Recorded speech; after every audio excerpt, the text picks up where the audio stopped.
미국의 입장에서 이 스타게이트라고 하는 프로젝트에 한국 업체를 빼고 생각할 수가 없는 거예요. 또 하나는 이 스마트폰 때문에라도 계속 가져갈 수밖에 없어요. 그런데 트럼프가 TSMC한테 인텔을 인수시킨다? AMD, 엔비디아, 애플 다 미국이죠. 이거는 삼성전자 입장에서 그리고 우리나라 입장에서도 반도체 전체 위기라고 저는 보여져요.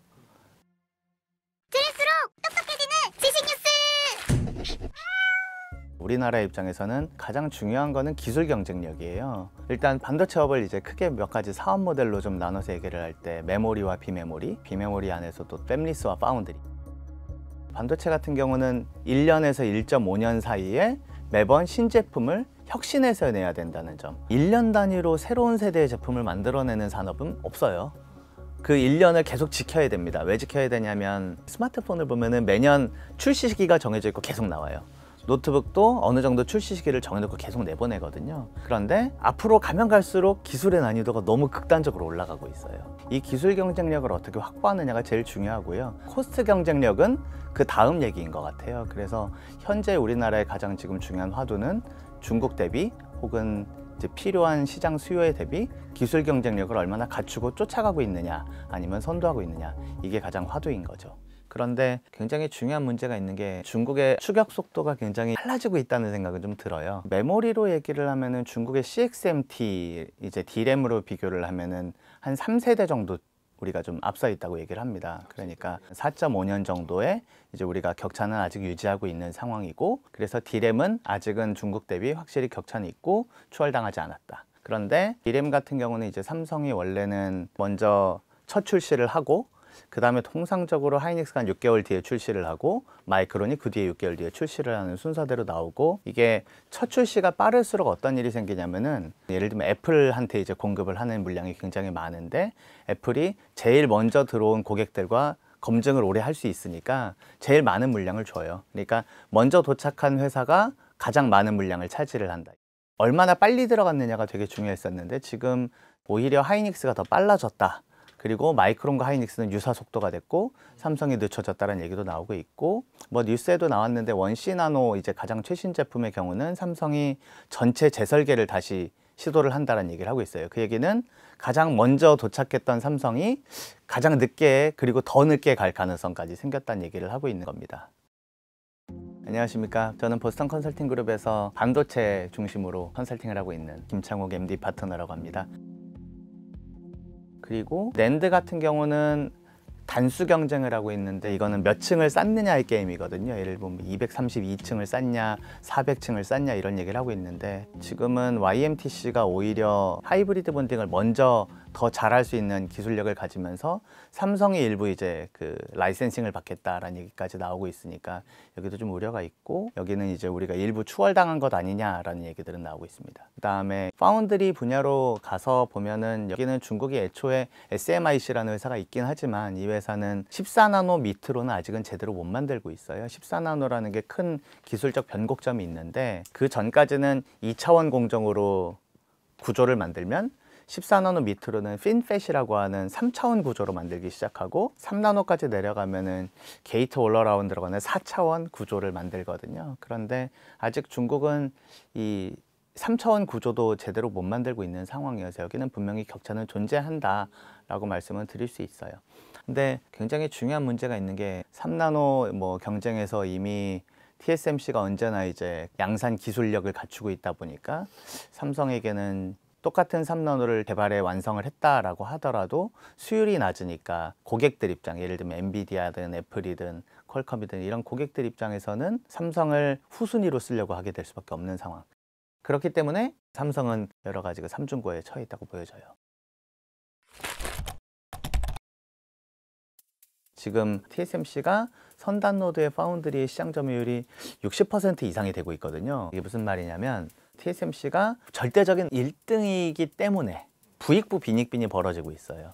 TSMC 같은 경우는 똑같은 선단 공정, 3나노 공정을 개발할 때도 인력수가 삼성에 비해 훨씬 많다고 얘기를 하고요. 그 다음에 이제 부익부 빈익빈의 가장 큰 게 뭐냐면 파운드리는 서비스업이라고 불러요. 내가 가지고 있는 여러 가지의 할 수 있는 건축 기술은 있어도 고객사가 어떻게 설계하느냐에 따라 이게 다 달라져야 되거든요. 기성품을 주는 것 같지만 고객에게 맞춤형이 어느 정도 벌어져야 됩니다. TSMC의 장점은 애플, 엔비디아, 일부 인텔, AMD 등등 한 5개부터 한 10개의 고객들이 나는 이런 설계를 하고 있어 라고 하고 공장을 만들어주죠. 이 10개의 고객의 다양성을 이해하고 있다는 거죠. 수많은 설계들을 놓고 게다가 돈도 많으니까 이것저것을 트라이해 가면서 할 수 있는, 예를 들면은 이제 다른 팹리스 고객이 TSMC한테 가서 나 이번에 3나노 이렇게 하고 싶어 그러면은 TSMC가 딱 설계를 보고 이런 얘기를 해준대요. 아, 이렇게 설계하면 아마 수율이 떨어질 거야. 비밀이지만 내가 다른 고객들하고 해보니까 내 경험치상 이렇게 해야 돼. 거꾸로 알려준대요. 반면에 삼성 파운드리 같은 경우는 지금 삼성 시스템 LSI 말고는 없어요. 최근에는 그래도 퀄컴이 있었고 조금 더 과거로 가면 애플도 있었고, 근데 다 떨어져 나갔죠. 고객들한테 내가 공짜로 해줄게 와주세요 라고 할 수도 없는 거고, 이걸 어떻게 극복할 거냐 또 굉장히 난이도가 있는 질문이에요. 삼성이 파운드리 시장 포기할 수도 있겠다 생각이 드는데요. 그런데 삼성이 파운드리를 그만두기는 쉽지 않겠다. 여러 가지 이유들은 있는데 고객들이 원하지 않아요. 지금 고객들이 굉장히 불만을 갖고 있는 게 아까 말씀드렸던 것처럼 TSMC가 선단 노드의 파운드리의 시장 점유율이 60% 이상이 되고 있거든요. 그리고 3나노를 경쟁할 수 있는 삼성전자의 파운드리가 기술력이 안 되고 있으면 TSMC는 가격을 올리겠죠. 고객사의 입장에서 내가 이 파운드리를 맡기면 얼마니? 라고 했을 때 이거는 규격품이 아니기 때문에 TSMC가 부르는 게 값이 되는 거고, TSMC는 고객한테 전가할 수 있는 힘이 있어요, 현재. 그래서 인텔, AMD, 엔비디아 등등의 많은 회사들이 삼성 파운드리의 3나노 공정, 최선단 공정을 맡기지 않을 뿐이지 4나노 공정, 5나노 공정들에 필요한 칩들은 맡기고 있습니다. 또 하나는 이 스마트폰 때문에라도 계속 가져갈 수밖에 없어요.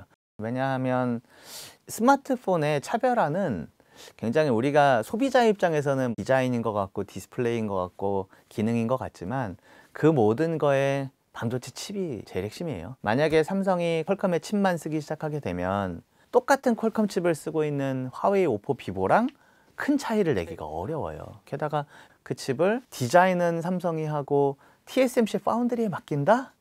이 또한 적의 배를 불려줄 수밖에 없는 상황이니 내부적으로 버리기 굉장히 어렵다는 문제가 있습니다.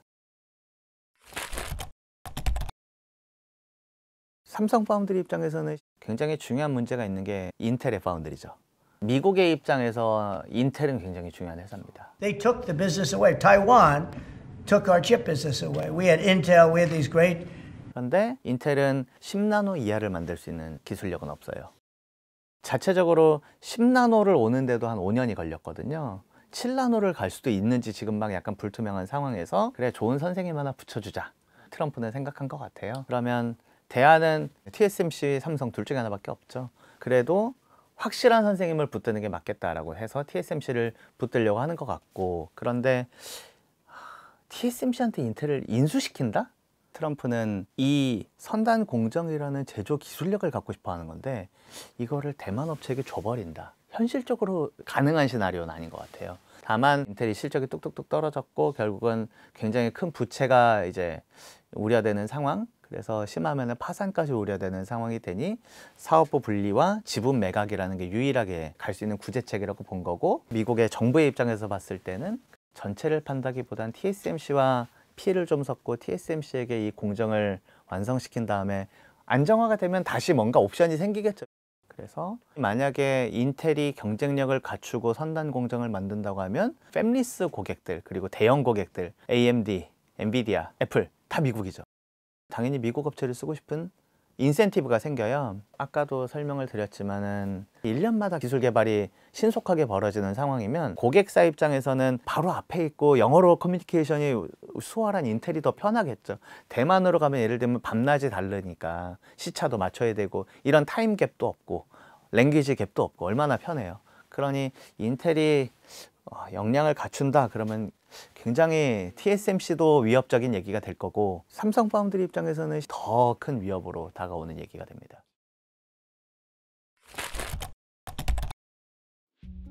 SK 하이닉스는 이제 창사 이래 최대 매출을 내고 있는데 한국 반도체 위기는 삼성의 위기라고 보는 시각이 많은데 어떻게 생각하시나요?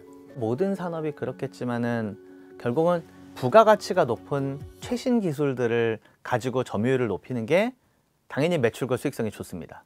뒤로 갈수록 가격 경쟁으로 빠지죠. 특히나 메모리는 더 심하죠. 하이닉스와 삼성전자의 차이는 딱 한 군데에서 왔죠. 최신 D램에 대해서는 여전히 수익성과 매출은 비슷해요. 그런데 가장 지금 고부가 그리고 가장 수요가 많은 HBM이라는 게 경쟁력 차이로 온 거 아니냐라는 생각은 분명히 들고 있고요. 요즘에 반도체 업계에서 굉장히 많이 벌어지는 일이 독점에 가까운 과점이에요. 그래서 주로 HBM을 누가 요구를 하고 있냐면 이제 가장 큰 건 엔비디아고 그 외에 NPU라는 칩을 만드는 수많은 팹리스들이 있고 이들이 고민은 하이닉스밖에 없어요. 지금 HBM이. 하이닉스 부르는 게 값이죠. 지금 HBM이. 그래서 고객들이 싫은 겁니다. 그러니까 어떻게든 세컨 벤더, 서드 벤더를 계속 만들어내고 싶어 해요. HBM을 만드는 회사들이 최소한 삼성이 나오고 마이크론이 나오길 바라는 거잖아요. 뭐 일각에는 CXMT도 HBM을 지금 개발하고 있고 만든다고 하지만 면적 대비 효율성, 가격 효율성의 측면에서 약하고 특히나 전력 성능비가 굉장히 중요한 AI 데이터 센터에서 중국산 HBM을 쓰기에는 효율적이지 못할 거예요. 결국 중기로 가면 삼성이 HBM을 양산에 성공할 거고 어느 정도 삼성도 이제 다시 원상의 모습을 좀 갖추지 않겠냐. AI용 반도체, HBM 쪽은 한국 반도체 기업들이 거의 잡고 있게 되는 거네요. 네, 마이크론도 당연히 무시는 못하지만 기초적으로 이것도 D램을 쌓아서 만드는 거잖아요. 그러니까 D램 자체의 성능이 좋아야 HBM도 좋아지는 거니까 원판이 좋아야 되는 거니까 고객사들이 써보면 삼성 하이닉스 건 조금 더 신뢰성이 좋아 혹은 내구성이 좋아 마이크론은 조금 떨어져 그러면은 비슷한 가격이면 삼성 거 하이닉스 걸 쓰는 것처럼 그 안에서의 차이가 생기거든요. 그러니까 마이크론의 변수는 있어도 여전히 삼성 하이닉스가 경쟁력이 있을 겁니다. 그리고 AI 반도체라고 하면서 모두가 지금 머릿속에 그냥 이퀄 키워드 엔비디아로 이렇게 점철이 되어 있는데 정확하게는 사각편대예요. AI 학습과 추론을 잘하기 위한 반도체는 분명히 엔비디아의 GPU 칩은 맞아요. 그런데 GPU에 무조건 페어로 들어가는 건 CPU입니다. 또 D램과 낸드가 붙어야 돼요. 사각편대가 없으면 돌아가질 않습니다.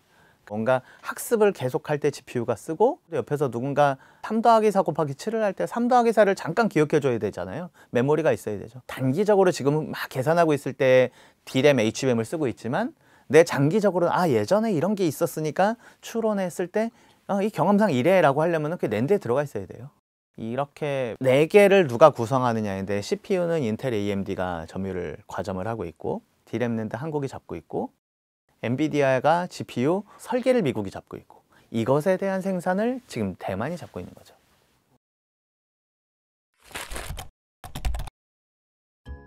최근에 오픈AI의 올츠먼과 손정희가 삼성의 스타게이트 참여를 제안을 했는데요. 이 스타게이트 참여는 어떤 의미를 가지는지. So on Stargate, there will be many Korean companies that are important contributors to the ecosystem there. I don't want to pre-announce anything, but you can probably guess what. 일단은 오픈AI가 왜 삼성의 손이 필요했을까? 이게 제일 궁금하잖아요. 오픈AI가 만드는 거는 AI 알고리즘이지만 이 알고리즘을 구현하기 위해서는 AI 데이터 센터라고 하는 하드웨어가 필요한 건데 데이터 센터를 만들기 위해서는 사각편대가 필요하죠. CPU, GPU, D램 낸드가 필요한데 오픈AI가 가장 지금 불편한 건 뭘까요? 학습칩, 추론칩 모두 다 엔비디아 칩을 내가 사서 써야 된다는 겁니다. 엔비디아의 H100이라는 칩이 있어요. 이게 GPU 칩이 핵심이고 그 주변에 HBM을 6개를 붙인 다음에 이거를 이제 2.5D 포어스라고 불리우는 패키지를 해서 파는 가격이 우리 돈으로 한 6천만 원이죠. 그리고 영업이익률이 70%. 얼마나 오픈AI 입장에서 화가 나겠어요. 도둑도 이런 날도둑이 없다. 그러면 내가 내 칩을 만드는 게 제일 빠른 거예요. 이들의 생각은. 왜냐하면 선험 사례가 있죠. 구글이 TPU라는 칩을 텐서플로우라는 기반 안에서 만들어 놓고 구글은 자체적으로 쓰고 테슬라가 FSD라고 하는 칩을 만들어서 쓰고 왜 그러냐면 자기가 만든 모델에 가장 잘 돌아갈 수 있는 칩이 있는 게 더 좋아요. 엔비디아는 조금 더 이들의 추구하는 바는 ASSP라고 하는 애플리케이션 스페시픽 스탠다드 프로덕트. 그래서 엔비디아의 칩은 오픈AI도 쓸 수 있고 네이버도 쓸 수 있고 누구도 쓸 수 있게 만들어 놔야 되잖아요. 그러려면은 조금 더 보편적인 칩으로 만들어야 되죠. 반면에 어떤 고객 입장에서 나는 엔비디아께 이거는 필요 없고 난 이랬으면 좋겠는 데가 있지만 그건 선택을 못 하는 거예요. 그러니까 오픈AI 입장에서 내 칩을 만들자, 내 알고리즘에 최적화된 칩을 만들자 라고 하면 파운드리가 필요하겠죠. TSMC한테 맡길까? 고민스럽겠죠. 네, 삼성도 대안으로 가지고 있으면 어때? 그 다음에 데이터 센터의 사각편대 중에 디램 랜드 삼성 하이닉스 필요하지. 그러니까 이게 이제 오픈AI의 머릿속에는 이 스타게이트라고 하는 프로젝트에 한국 업체를 빼고 생각할 수가 없는 거예요. 또 하나는 어쨌든 한국이 현재 그 데이터 센터를 만드는 기술력도 높지는 않은 상황이죠. 데이터 센터의 지금 문제는 엄청난 전력을 소비해 가면서 발열은 줄이고 냉각을 잘해서 효율을 높이는 전력 대비 성능비, 투자비를 어떻게 최적화할 거냐에 대한 고민들을 많이 하고 있을 테니까 우리나라 입장에서는 스타게이트에 참여를 하면서 AI 데이터 센터를 만드는 기술까지도 어느 정도 엿볼 수 있고 이런 측면에서 우리가 배울 수 있는 기회가 되지 않을까라고 생각을 합니다. 트럼프가 시작한 미중 분쟁부터 출발을 할 텐데 예전의 반도체업과 지금의 반도체업이 두 가지가 변했잖아요. 하나는 편먹기 경쟁으로 바뀌었다예요. 또 하나는 정부의 개인 모델로 바뀌었다. 편먹기 경쟁부터 얘기를 하면 예전에는 전 세계가 하나의 그냥 공급망이 되어서 설계는 미국이 하고 생산은 대만에서 한국에서 하고 다시 박스콘 중국 공장에서 휴대폰 만들어서 미국으로 가는 이런 전체 하나의 공급망이었는데 어느 순간부터 미국 내에 자체적으로 다만 이제 미국이 혼자 하기 힘드니까 프렌드 쇼어링이라는 이름으로 멕시코의 싼 인력과 캐나다의 인력 자원들을 활용하겠다 이런 움직임, 유럽들도 EU 칩스 액트라는 이름으로 폴란드에 싼 공장을 놓고 이스라엘의 머리들과 독일의 이제 이런 기술력들을 활용하겠다. 전 세계가 편먹기로 가고 있는데 우리나라는 누구랑 편을 먹고 있나요? 일단 편이 없다. 이게 첫 번째 이제 좀 문제라서 편먹기에 동참은 좀 해야 되겠다. 그게 일본일지 대만일지 모르겠습니다. 미국이 돼도 좋습니다. 어찌됐든 너무 혼자서 고립되어 있는 이 상황이 우리의 미래 경쟁력 문제가 될 수 있을 것 같다.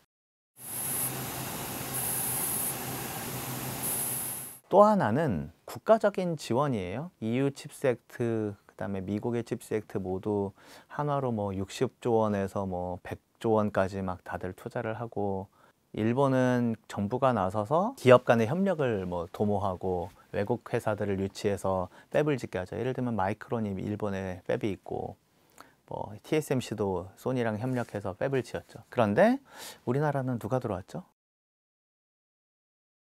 없습니다.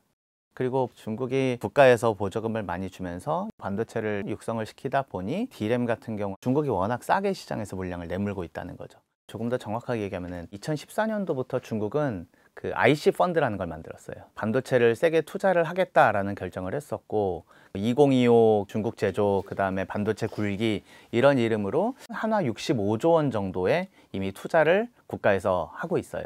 중국은 지금 미국이 규제를 걸어서 엔비디아 칩에 최선단 칩은 팔지 않는다라는 규제가 들어왔으니 중국도 학습용 반도체, 추론용 반도체를 어떻게 만들어낼 거냐는 큰 고민이겠죠. 마윤의 입장에서도 이걸 투자를 해야 되는 거예요. 그런데 우리나라는 뭔가 국가가 나서서 이런 유치 활동이나 보조금 지원 활동들이 없다. 국가 간 경쟁에서 이미 지원 정책에서 밀리고 있죠. 이거는 한국 반도체 전체 위기라고 저는 보여져요. 지금 우리나라에서 공부를 잘했던 사람들은 의사가 되고 미국에 가서 박사가 돼서 미국 회사를 다닌다. 이런 농담이 있죠. 결국은 반도체 회사로 오는 사람들의 퀄리티가 예전만 못할 수 있습니다. 인구는 줄어들고 사람들을 뽑으려고 해도 사람이 없고 결과적으로는 인적 역량에 대한 경쟁력이 떨어질 수 있는 문제거든요. 그리고 반도체업은 한국에 있는 엔지니어들만으로 개발을 할 수 없습니다. 미국이나 중국이나 인도에도 이런 개발 인력들을 가지고서 다 같이 개발하고 노력을 해야 되거든요. 그런데 미국이나 유럽을 보시면 해외 수많은 인재들을 뽑아요. 좋은 인력들이 들어옵니다. 영어로 얘기한다는 이유로. 일본만 해도 저는 좀 깜짝 놀랐던 게 일본의 저희 BCG 오피스에 가면요. 1분마다 외국인들이 보여요. 반면에 저희 BCG 한국 오피스에는 외국인이 거의 없습니다. 한국이 너무 한국 언어권 안에서만 움직이려고 하는 이 상황을 국가적으로 좀 풀어줘야 되지 않냐. 예를 들면 글로벌 무슨 단지를 만든다던가 언어에 대한 유연성을 키워서 부족한 인재들을 뽑아주는 것들이 중요한 상황으로 보여집니다. 오늘 교양의 일 부탁해는 여기까지입니다. 감사합니다.